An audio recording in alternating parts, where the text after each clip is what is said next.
Hey guys, this is Bruce, and we're going to be talking about some open topics. Basically, some folks have asked me some questions, so I'm going to answer those questions. This is open, so if you have any questions regarding cybersecurity, risk management framework, information system security officer work, then you can contact me right here, right now. Ask me any question you want. I normally do these on Saturdays, but I was tied up Saturday, so I'm just going to go ahead and knock out one today.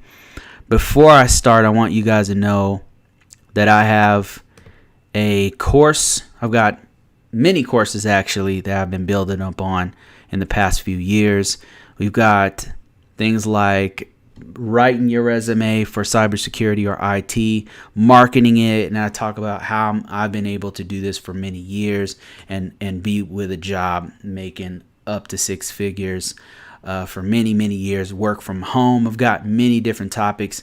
And this one in particular, resume marketing for cybersecurity and IT. What I have for you is an addition. What I do with these courses is as I'm building them out, if I'm just starting off with it and I've got a real solid chunk for somebody to start off as far as a foundation for that particular course, I'll put it out there, publish it, and then I'll make it either free or I'll make it very cheap. And this one started off under $100. As I've been adding to it, it's been going up in price. That's why some of my courses seem like if you go through them, it's a lot of information, but it's kind of cheap. That means that I'm actually going to add more information to it. I'm going to expand it out. But in the beginning, I put it out there, but you have access to it. If let's say you spent $70 on it a year ago or something, I'm adding to it and it goes up to $250. You can continue to get information out of it even though you only paid $70. And another thing that I'm going to do, that I've been doing, is if you are on my newsletter, if you actually sign up to ConvoCourses for free, by the way, and just you're in there and you're looking at free stuff or you're messaging me inside of there, what I'll do is if you have the newsletter, I'll give you an actual discount. Like if you're actually signed up on my site and you say, hey, Bruce, I'm going through hard times or whatever, could you drop it down? 9 times out of 10, I'll help you out, with the course. So just make sure you've signed up for it. If you email me from an account you signed up, I'll accommodate. I know the times are rough right now and people are trying to make a transition. So sign up for the website. Question me about the discount. What I'm going to do is I'll give it to the first 20 people who ask me in the month of September. All through September, first 20 people who ask. If you see this thing right here, you're like, well, I'm already signed up for this course that's free, but I want to get into, say, resume marketing, where Bruce has added 3 more courses to it. I'm going to go ahead and I want Bruce to give me a discount. Just message me. You've got my email account, and I will see if I can accommodate you. But yeah, I've added dice.com. I've added Google Jobs. I've added Glassdoor and some other things that you can do on this one. And I'm going to add more stuff to... I'm going to eventually add more stuff to this free course, Cybersecurity Entry Level, or I'll split it off into one that's not free. And then I've also recently added stuff to Find IT Remote Work. This one's going to go up in price at some point because the more I add to it, the more valuable it gets. But I've added information about export and import laws. I'm going to add more stuff to it as I find new things. I always add to these courses. I'm about to add more stuff to, let me show you another one here. A new course to the resume writing. No, I just put that one out if you didn't know. As a resume writing focuses on just cybersecurity, IT type stuff. But I'm adding very soon, just got through recording actually more stuff, more controls. I've covered AT controls, AU controls, AC controls, but I'm expanding out the AT controls and adding more to this one. This one definitely is going to go up as I add more because this is a lot of families So if you're getting it at this price right now, it's actually very, very cheap. It's going to be very robust. It's going to be a lot of documentation. It's going to be way more than you can go through in one sitting. But right now I'm building on it. I go into depth about POAMs, plan of action and milestones. I go into doing the system security plan, where I'm actually writing it with you. Where to get resources, downloadables, where you can download a template and start writing it yourself. And this one right here is one of the ones I wanted to talk to you guys about. I've been getting a lot of questions about this one and the other ISO one. People are wanting me to do mentorships. They're asking me about assignments and things like that. I've been thinking about actually doing a mock-up training. This is something I've thought about for a long time, actually. Set up like an actual system that's based off of some of my experience at a low, a moderate, or a high, a system, and then have people create the documentation that you need. And then basically I would go through and evaluate that documentation. I will give you the raw material that you need to say, here's a system, here's the category of the system, here's some of the documentation we have. We need a POAM figure out what POAMs we need for this system. Figure out, give me a draft of a system security plan for the AC controls. Give me a system security plan for the AU controls after you've gone through this training. I'm thinking about doing something like that. If I did do it, it would be some sort of a video set up to where you would have to watch it. You'd have to look at the system. You'd have to log into something, look at the system, and then there'd be some documentation that you could use as kind of like a raw source to pull from as far as categorizing the system or characterizing the system, and then looking at the controls that they already have documented. And then you would actually go and say, hey, I've noticed that you guys have AT1, but you haven't trained properly. You need role-based training. I suggest this, and maybe you would write a role-based training plan or a POAM. And then you would. So I'm just thinking about something that is a little bit more hands-on, a little bit more assignment-oriented, where I give you something, you give me back something, and then I could actually have something to go through with on one of these lives. So that's just one of the things I'm thinking about. If you think that's a good idea, go ahead and comment in the description below, or put a comment here. And I'm just thinking about it. It's just going to take a lot of my resources, and I've already got a lot of things that I'm trying to do. I'm trying to do a CAP course. I'm trying to do. There's a lot of different things that are kind of out there that I'm working on right now. So this would be a whole separate branch of the risk management framework, information system security officer series of training that I'm doing. So just tell me what you guys think about. Kiko Rose says, hello, I am looking for that. Yeah, so other people have been contacting. That's why I'm suggesting it. It's something that back when I was teaching for another company, it's something I thought about a lot. Like what could I do to make it more interactive, to where you actually, it's more tactile. It's more like you're doing it, and then you're sending me something, and then we're going back and forth on how we can make a system security plan better, or a plan of action and milestone. Or maybe another thing somebody suggested to me is that I actually give them an interview. But the only way one thing I would want to do that is actually put it out so that I could do an interview with you guys, one of you guys, and then we would play it for everyone, So this is some of the things I'm thinking about doing, like a more interactive thing, and I also have a way that I can do a live voice. So everybody who's watching this right now, if you had like a comment you want to just chime in, Discord. I create a Discord account. You guys jump in, chime in. Maybe I interview you live on the Discord, or you interview me, and then see how I respond, so that we can give those examples out to other people. Those are some of the things I'm thinking about doing. And a more interactive type thing would be kind of cool. But somebody asked me a question here that I want to answer. Somebody who signed up for Risk Management Framework Foundation said, hello, Bruce. Hope your evening is going smooth as planned. Sorry, this message is coming late. They said, I came across your video and YouTube captured my interest. And they're transitioning from a cybersecurity or information system auditing. They're transitioning to cybersecurity or information system security compliance. And I've recently passed the CISSA exam and would like for you. By the way, that's a great certification. CISSA is a great certification. Let me show you guys what that is. For those of you who don't know, CISSA is a highly marketable certification.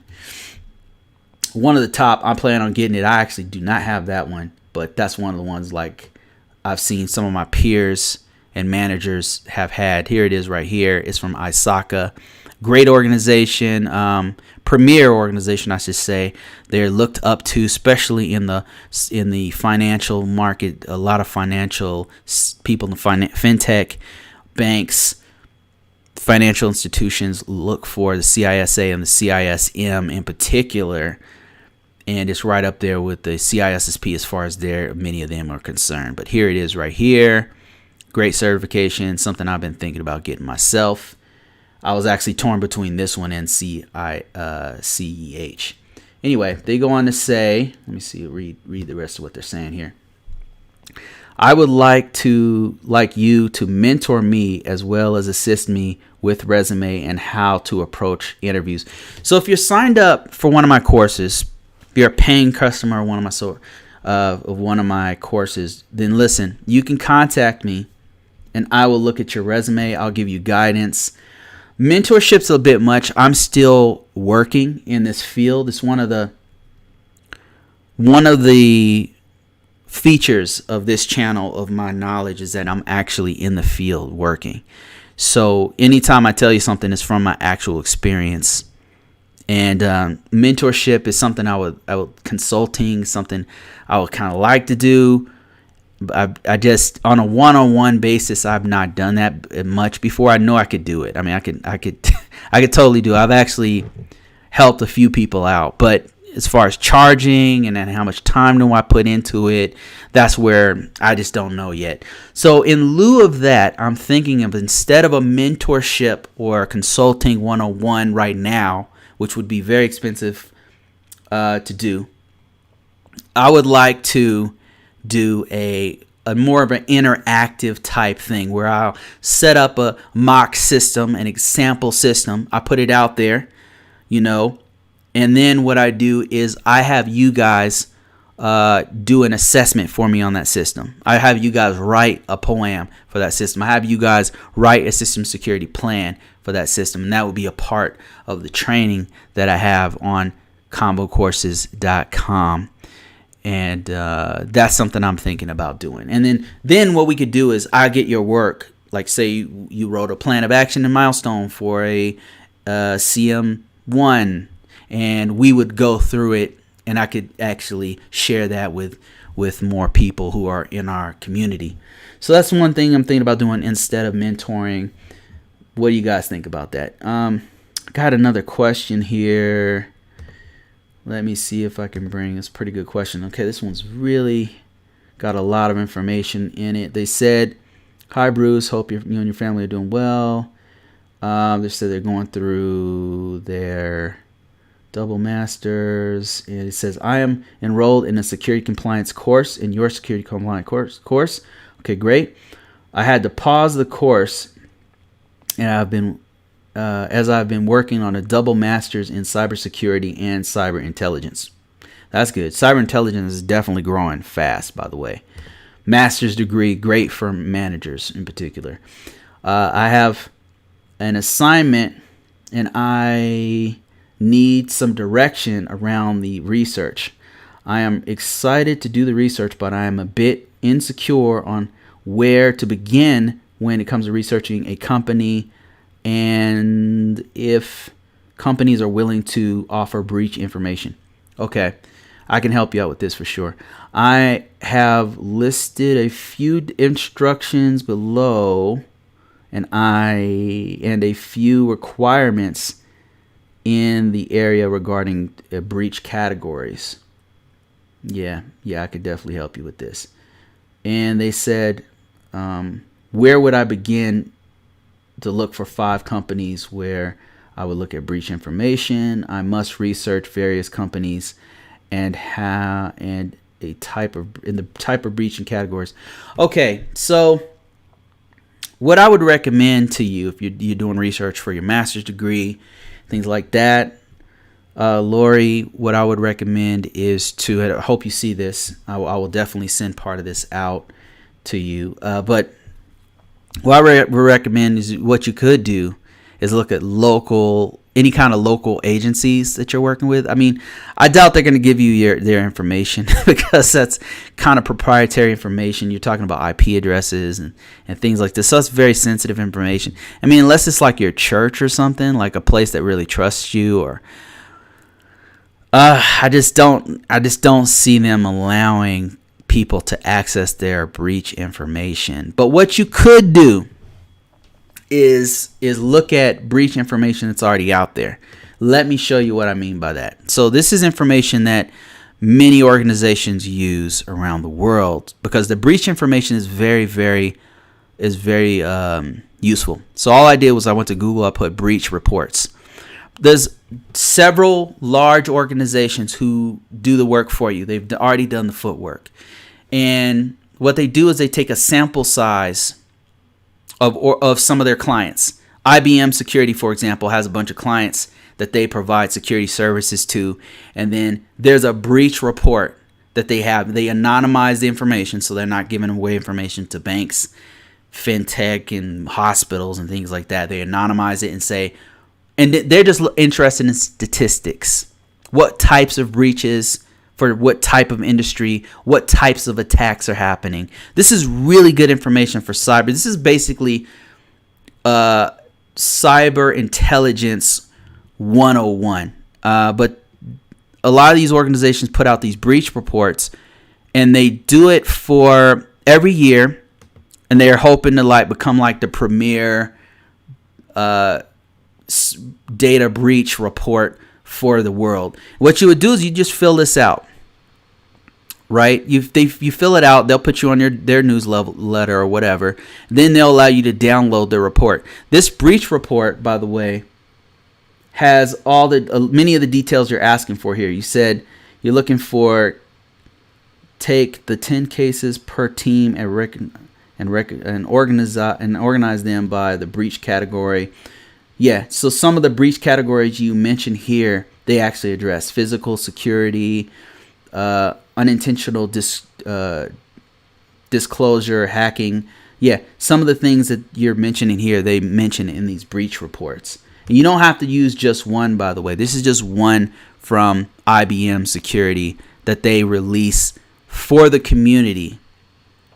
They release it to share that information so that it's kind of a way to try to keep ahead of the attacks that are out there in the wild, to say, hey, we have had 50% increase in phishing attacks in hotel restaurant management. We have had an increase of malware attacks on VPNs since the start of 2020 or whatever. And normally these breaches are done a year later. Like this 2020 report right here was done. This is data from previous year, right? So this is great information to put in your research. And I wouldn't use just one, by the way. If they allow you to use this breach information, here's one from Verizon. There's one from SANS. There's one from, there's all kinds of organizations that put these out, reputable organizations, as well as, here's one from HHS, breach report.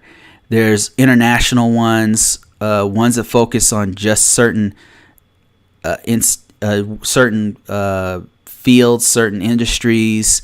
And these breach reports have great information. It's already organized for you. I would use this breach information.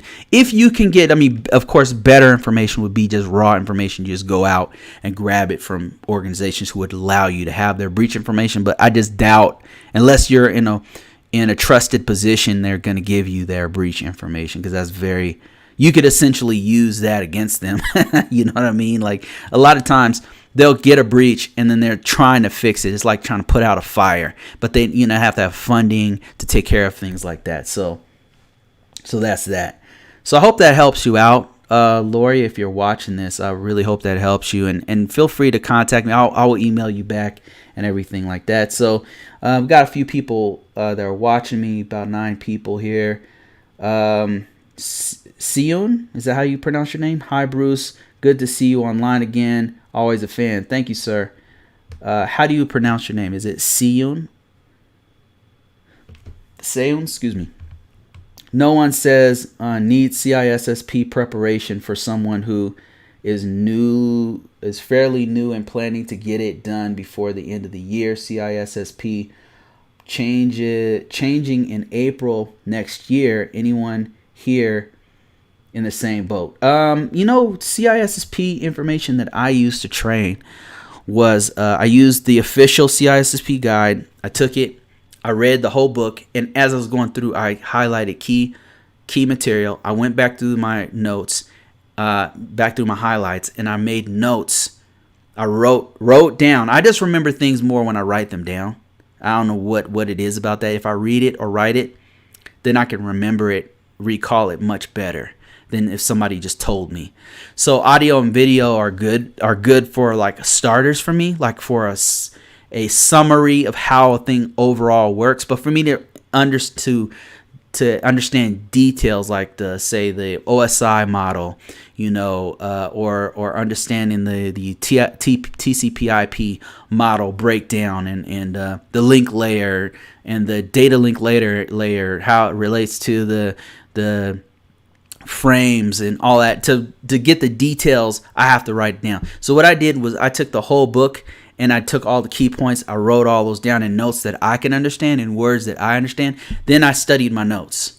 And I did that. I studied for like a year on my own. I didn't go to a boot camp or anything. Another thing I did was go to this thing called CCCure, which had this database of, and it's changed, man. I took this way back in like 2000. So it's obviously things have changed since I've done this.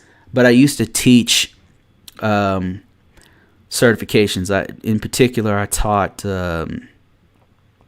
Security Plus and a couple other certifications. And I never taught CISSP. It's just too much. It's just a lot, But this CCCure used to be free. It looks like it's not free anymore. But they just had a database of tests. It wasn't actual tests or anything. It was tests that were based off of the domains. So when you have a certification, you already know this, but let's talk to everyone here. When you have a certification, you have with CAP or CISA or CISM or CISSP or CASSP, any of those, they have a body of knowledge, and they basically tell you what they're going to be testing you on, and those are the domains. They break it into these domains, right? You have 5 domains, 7 domains, 4 domains, whatever, right? These domains are different areas that they're going to touch on. And for example, Security Plus has a domain where they're talking about cyber intelligence. How do you and then that domain will have different categories inside of it. Like, okay, category 1 would be objective 1, their objectives. Objective 1 would be describe different places where you could get cyber intelligence, open source cyber intelligence. And then objective 2 would be like, once you identify threats, what do you do? It'll be different objectives that you have to understand. So if you understand those objectives, you can have a bunch of questions based off of those objectives. If you understand the objectives, you'll pass the test. And so these tests here in CCCure and some other sites, there's probably a newer, freer site that you could use. And this one, let's see how much this costs, because this might not even be something I should be advertising. I'm just saying this is what I used way back in the day, and they had some huge databases of tests that you could go through and get an idea what kinds of questions. It wasn't actual questions. It was types, similar questions that talked about each one of the objectives in the domain.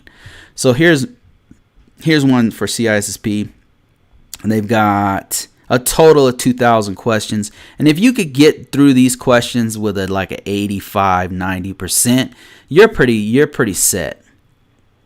See, it says, this is just breaking down the actual exam, I think. Is it? CISSP exam, information, English level, length is 3-hour test. No, it's a much longer than that test. Computerized adaptive test. Oh man, it's different now then. So number of tests is 100 to 150 questions, and you could pass it with a 700 out of 1,000. So you got to pass with like a 70%. And usually have like 25%. 25 questions in there are actually not questions that are gonna be against you. Okay, this looks like it's more like it. 6-hour exam. So what's the difference? I guess there's new computerized adaptive test is 3 hours. And computerized adaptive test, I think what they mean is that if you could fail the test after like 20 questions, because what it does is it has a maximum of 150 questions, but as you're going, it's grading you as you're going, right? It's grading you. And if you, like, as you're taking the test, like say it's a firewall question, if you start failing in firewalls, if you don't know what you're talking about, it'll keep feeding you firewall questions. That's why it's an adaptive. It's based off of your answers, right? If you are good at firewalls and you answered 3 questions in a row that were all correct, it will move on to another domain. It was like, okay, well, this guy knows firewalls. Let's give him some risk management framework questions. Let's give him some security compliance questions. And then it'll go to those set of compliance questions, right? And then if you get really bad at those, it'll just keep feeding you compliance questions. Adaptive. That's an adaptive question, which I think is a little harder if you ask me, because it's not the same set of questions. So here's one this is the one I took, a linear question test, which is 6 hours and 250 questions. It's a monster. It was, by the time I was done with it, I had a migraine headache. It was horrible. But here's the domains I was talking about. See, you got 8 domains here. And I believe somebody mentioned that this changes in next year, April, something like that. So you probably want to take, if you've been studying, like no one says he's been studying for this, you want to take this before they change it, because they'll add domains, they'll take away domains, they'll make one domain 20% of the whole average. You want to take it before, because it's a whole nother study experience if you take it afterwards. But here are the domains. You got security and risk management, asset security, security architecture and engineering, and each one of these breaks down a certain objectives that sum up the sum total of, say, assessment security. Like assessment security, you'll probably have something about inventory, objective, ensure you know the purpose of an asset inventory. That's objective 1. Objective number 2, understand why configuration management is so important. It'll be objectives like that, and you have like maybe 5 or 6 objectives underneath it, and going in all these different directions. So that's what I got to say about the CISSP, and I still don't know how much this actually costs. I'm sure there's a cost associated with it, but if you can get a testing thing like this, it was a huge benefit for me to take it. Built up my confidence as I was taking the test. After a while, I had a better confidence about what I was doing, so to take the test. All right, let me see.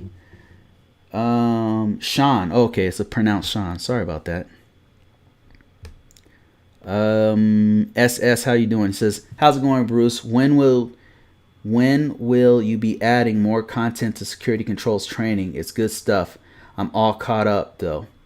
If you're talking about the security, if you're talking about this one right here, risk management, ISO, security control documentation, it's going to be within the next couple weeks. I'm going to be adding more AT controls in there.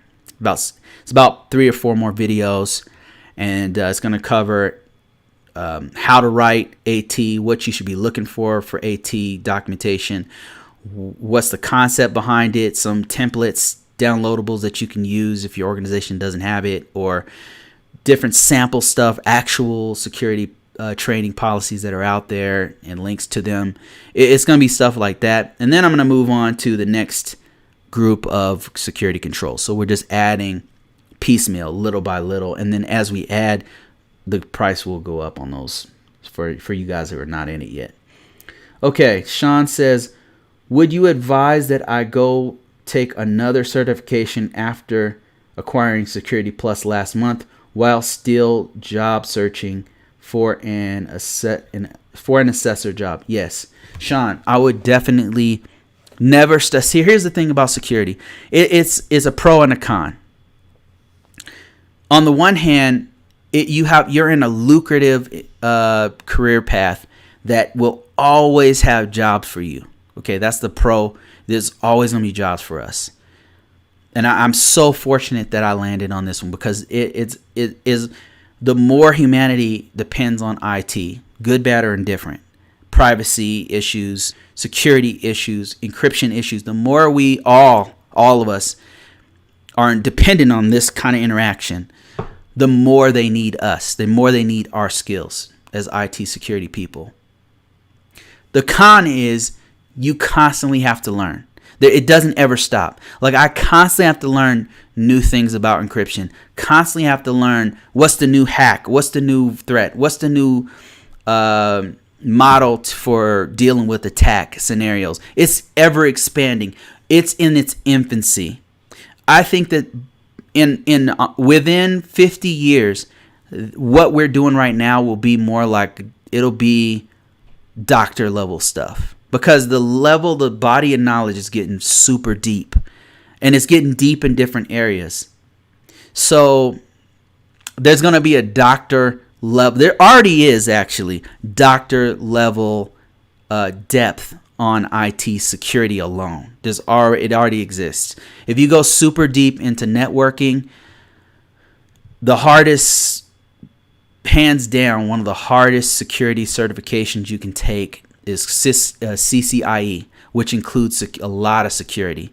CCIE doctor level. I mean, it's doctor level knowledge, and the level of resources and time involved with getting the certification and the practical hands-on stuff. It's getting to a doctor level of certification and a doctor level of skill sets.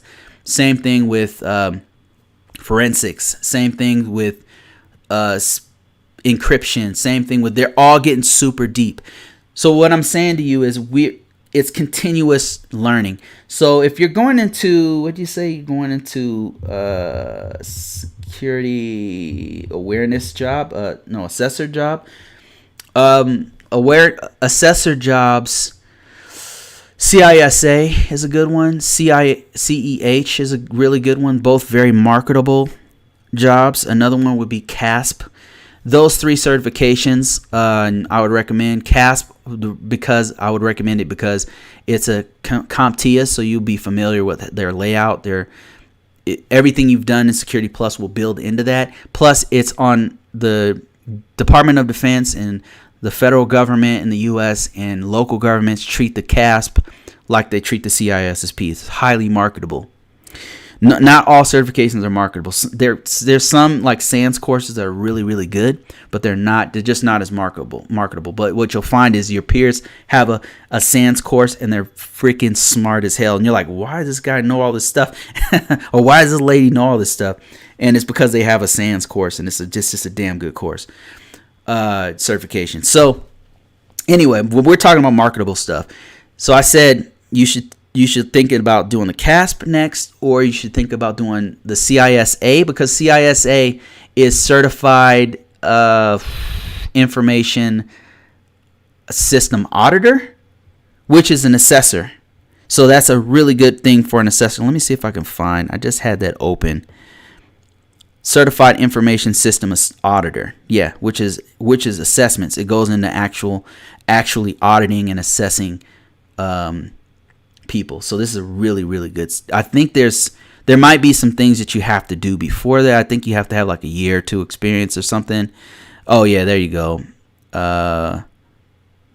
Pass it within 5 years. There's some kind of things that you have to have before you get it. So you want to look into that. So if you can get this one, this is highly marketable. You're looking at 6 figures if you have the certification with experience. Now, you can't just have the certification and then have zero experience and expect to walk in and make 6 figures. It's you walk in with 3-4 years of experience, and then you have this CISSA, CISA, and you happen to be good at it, right? So you're bringing something to the table. And experience gives you all that. So there's that one. And then the last one I would say that's marketable that you should definitely look into is called the CEH. I'm actually taking that one right now. I'm building up and training for that one. It's highly marketable.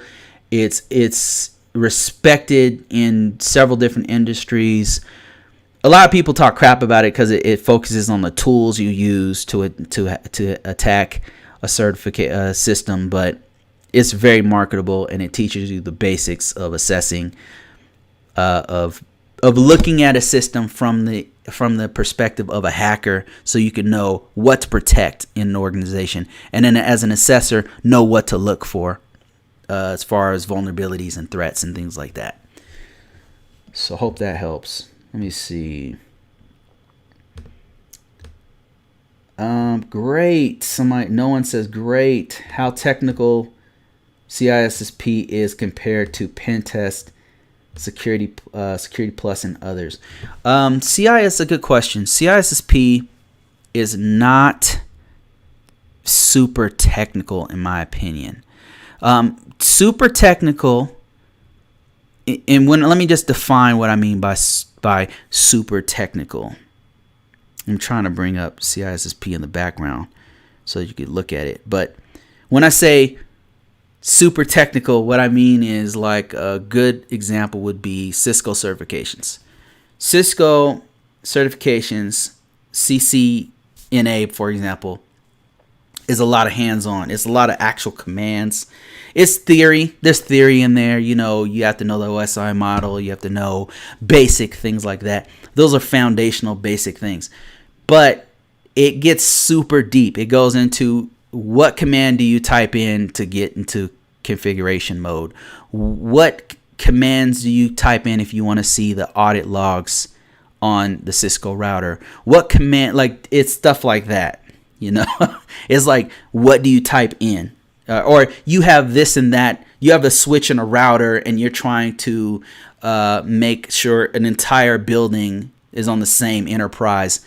What device do you need? What settings do you need? What kind of trunking do you need to make this happen? It's stuff like, it's very in the weeds. That's technical. When I say technical, that's what I mean. You won't have stuff like that in CISSP, because it's the thing about CISSP and Security Plus, and what was the other one? Pen Test, is that they don't go into, like, it's vendor neutral. Which is what I love about those 3 certifications, is that they're vendor neutral. They're not specifically talking about, you're using a Cisco router, you want to link it to this network. What kind of Cisco router would you need for this? Would you need a switch or a hub or this? You know, it's generic, so they can't really go into command line type stuff. And it's not it. But what they'll do is, it's technical in that you need to have a solid foundation. Technical enough to understand what they're asking. Because one thing I will say is the questions are a bit deceptive. Not deceptive. The answers are what really got me. I passed it the first time I went, and it's not bragging rights or anything, but I really studied my ass off for it. I really studied my ass off. Like, if I was to sit here and say I studied for an hour, and then I went in and took it, yeah, you could say, wow, Bruce is super, you know. That's not me. I have to study my ass off, and that's exactly what I did. Like I said, I broke it apart for a year, and then I took the Security Plus first. Then I took the CISSP. And the comparison is that both of them are not command line technical. They're very, so they're not going to specifically address issues that you would have in a Windows server environment or a But what they'll do is they'll ask questions that are generic but technical, in that you have to understand the foundations of the technology that they're talking about. You'd have to know things like the difference between a switch and a router. You need to know things like, that's as technical. That's the kind of technical I'm talking about. But is it hard? Yeah, it's very hard. It's hard because the answers, what they'll do is they'll give you 4 choices. 2 of them, you'll be able to immediately say, okay, these 2 are nonsense. They don't make any sense. If you studied, you'll be able to knock out 2 of them. But then there'll be 2 answers that are very similar. And I would spend 5 to 10 minutes on those 2 answers. And I'd be like, oh my God. And sometimes it's like, which one? They're both right, but one is more right than the other. That's where they get you.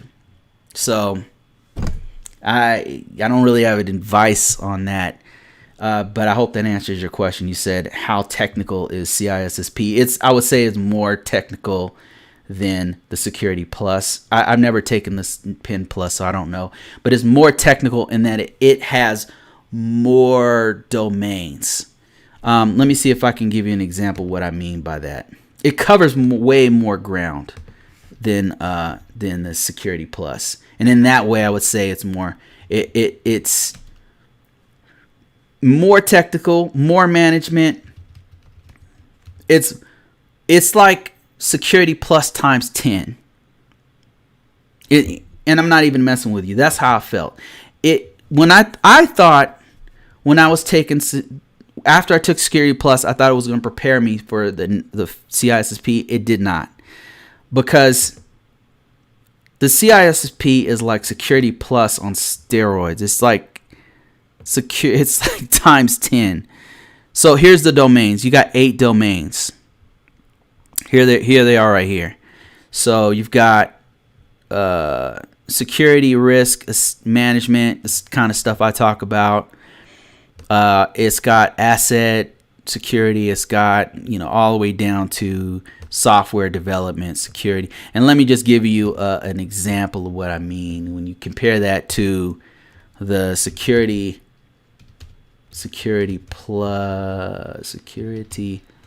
plus domains. Just show you the differences here. Here's Security Plus, and this is a great breakdown. Like whenever you're studying, you can go through 6. You're talking about 6 domains. It's just a much lighter test. It's just a much lighter test. It's like a 10th or a 20th of what you get in CISSP. CISSP is so deep. You're like, where are they going with this? Like it goes in. It'll go very deep on like security compliance, and then in the next section it'll go really deep on like firewall stuff. You're having to know things that are completely like on different sides of a spectrum, and that's where I think they get you on the test. And it looks like this one has 6 domains, but the level, the depth that they go on this one is way deeper than what they do on Security Plus. Just my 2 cents after having taken both tests. I've taken Security Plus more than once, by the way, because they changed it, and then I had to teach it, the new version of it. Okay, let me see. Somebody said the risk management framework that you described in your course will also help. Will it also help with the CISM and CISSP? I've never taken the CISM before. CISM, what they're talking about is another ISACA certification. So you got this one which talks about auditing, and then the CISM is talking about management. So I don't know if it helps you with that one, but I would say it will help with one domain of the security of the CISSP. It will help. Let me give you an example. So this first domain that it's talking about, risk management, this domain right here, I could take this cold right now because of what I know. But some of the other domains, I gotta be honest with you, I'm pretty rusty on some of this stuff. Like I don't use it on a regular basis. Like, I'm sure I would go. I'd do well on this one. Security operations, probably. This, I rarely do anything with this. Just rarely. I do every now and then. This sort of kinda, but not on a regular basis. I know basic security with them. I just don't work on them very deep, so I would be apprehensive about taking it over again. But yeah, to answer your question, my course would help on this right here, this domain, and maybe a little bit of this, little bits and traces of these other ones, but mostly it's very heavy on this one right here. If you've been doing risk management or security compliance for a long time, you'll be reading this and you'll be like, I know what they mean. And then what I mean by that is that the questions that they're answering are so, the way they answer the questions is like, even as a native English speaker, I have to read it 10 times to understand it, because the language they're using is like, what? Okay. What other question? I hope that answers your question.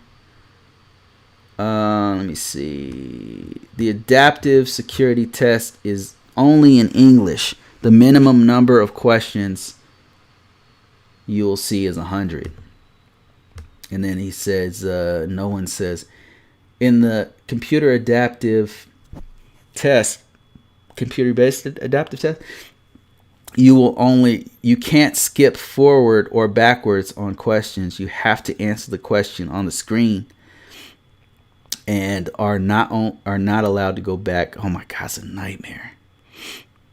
Because what I'll do is I'll skip tests. I have a lot of anxiety on tests, and I second guess myself. And so I'll mark it and skip it and keep going, and then I'll come back. And sometimes, like, what advantage that gives you is time to think about it, time for it to marinate in your subconscious, and then it just comes to you. And sometimes, like, as you're going through a linear test, some of the questions and answers will answer previous questions and answers. You know what I mean? It's like puzzle pieces. There's a missing puzzle piece here. You come back to it because this one, you find the puzzle piece here. You go back, boom, put it in there. So the adaptive tests, my God, they kill me, man.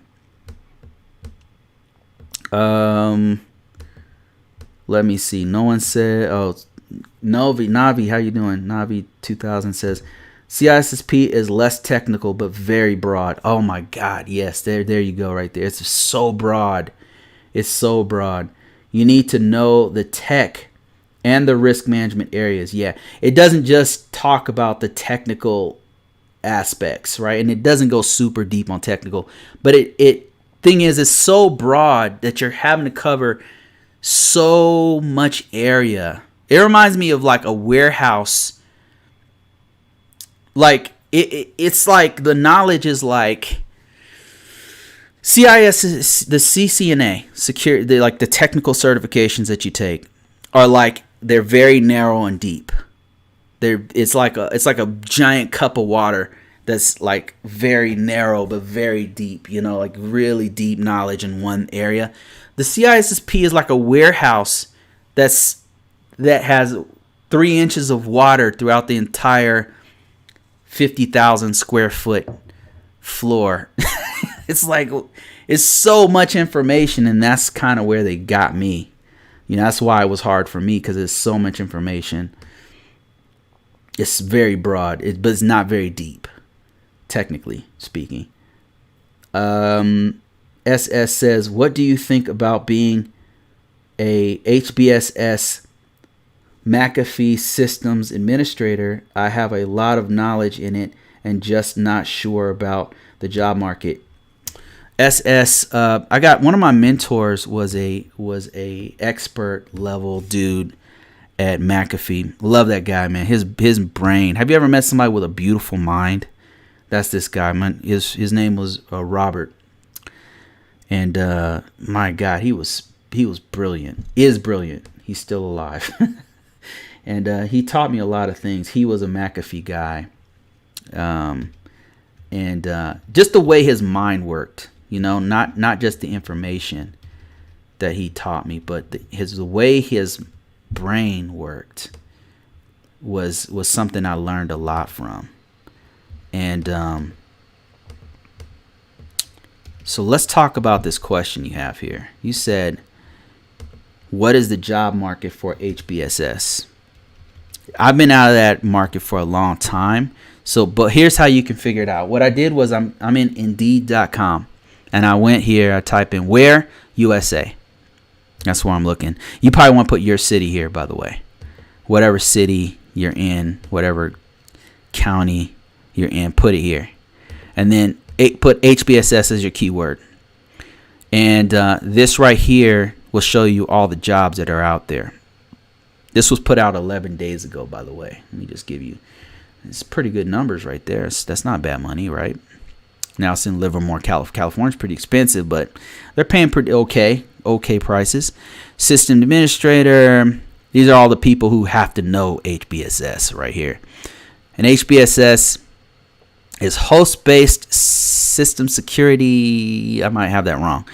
But it's a host-based firewall with all of these others. Not just a firewall, actually. It's got different security features that are on the actual host itself, on the endpoint device. And it's an acronym that's given by the Department of Defense, I think, or federal government. I don't know. It's a suite of tools that are McAfee-based. And then ACAS right here is a suite of tools that includes, I think, Nessus or something like that. And they normally come as a complete package. Really good to know, by the way, to answer your question. Very good in the job market last time I checked. But let's just kind of do a live check of it. All these different jobs are looking to have HBSS. And let's see what else we got here. Where's the other breakdown? I used to have a really complete breakdown on the side over here. HBSS. Let's put McAfee.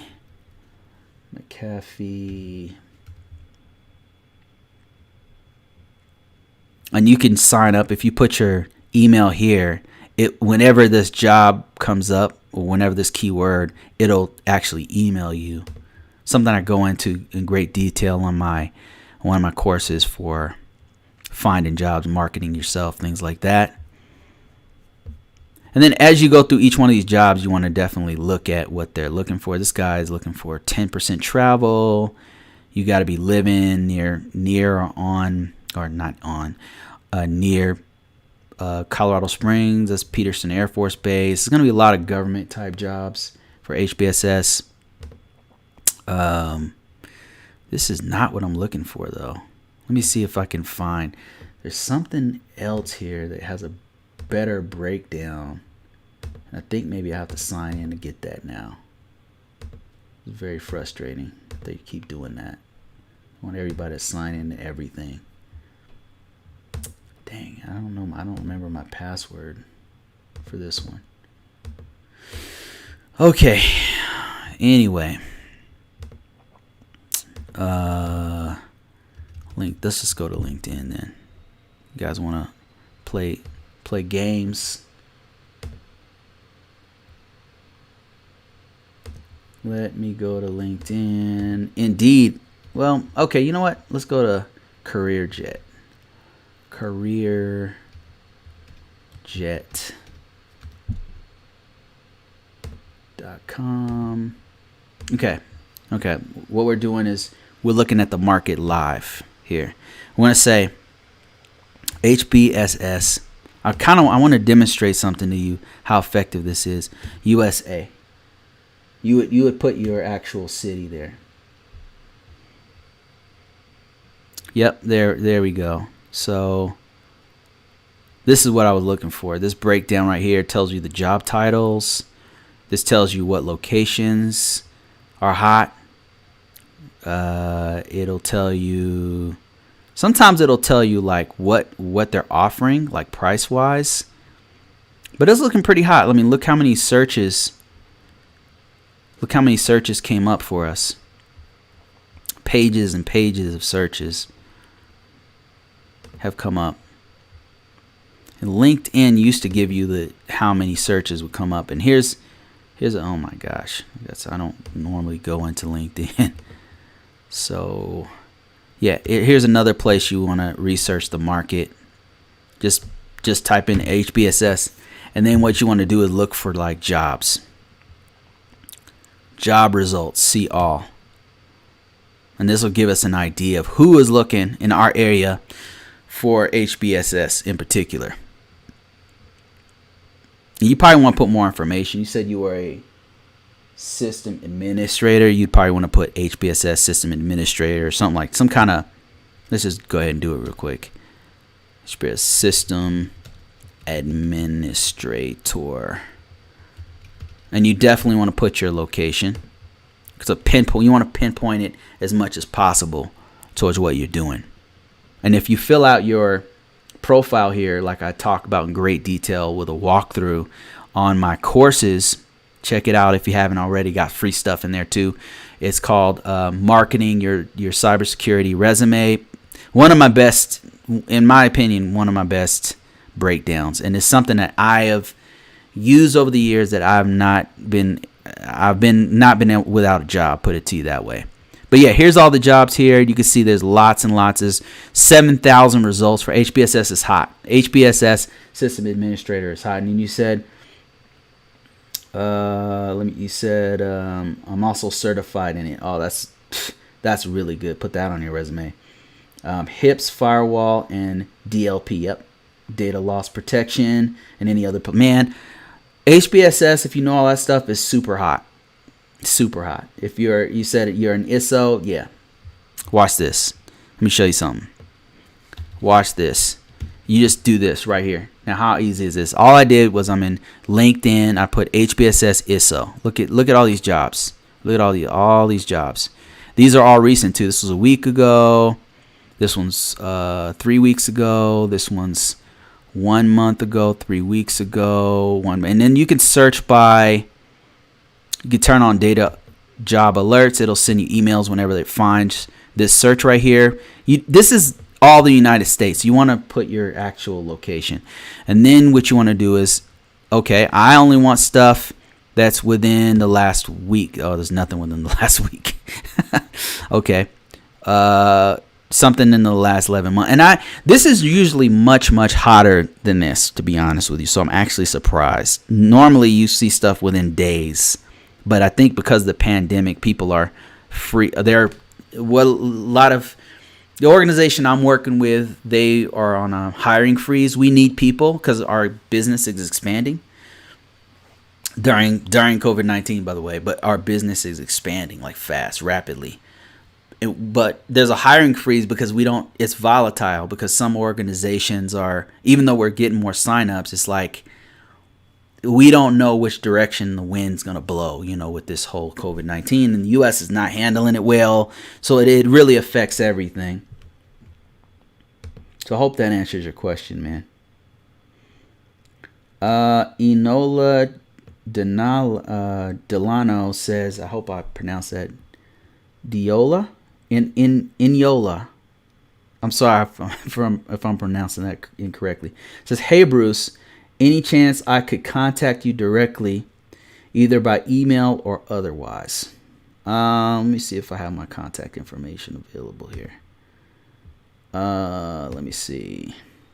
Yeah, here's how you can contact me. If you guys are interested, check it out.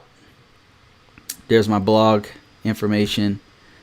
Putting out jobs and stuff from there. If you're on another place I put out jobs is Facebook. Go to Facebook, type in ConvoCourses. Instagram, Instagram, type in ConvoCourses. You'll see me. And then the main way to contact me is email. Now I get a lot of emails, so just bear with me if I don't respond to you within a week, within a few days. Go ahead and just email me again. Say, hey Bruce, I sent this, and then I'll eventually get back to you. But there's my contact information right there. I'll just leave that up for you.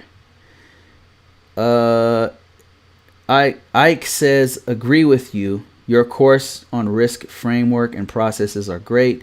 Do you plan on cover the CISSP domains in the future courses? Any recommendations about training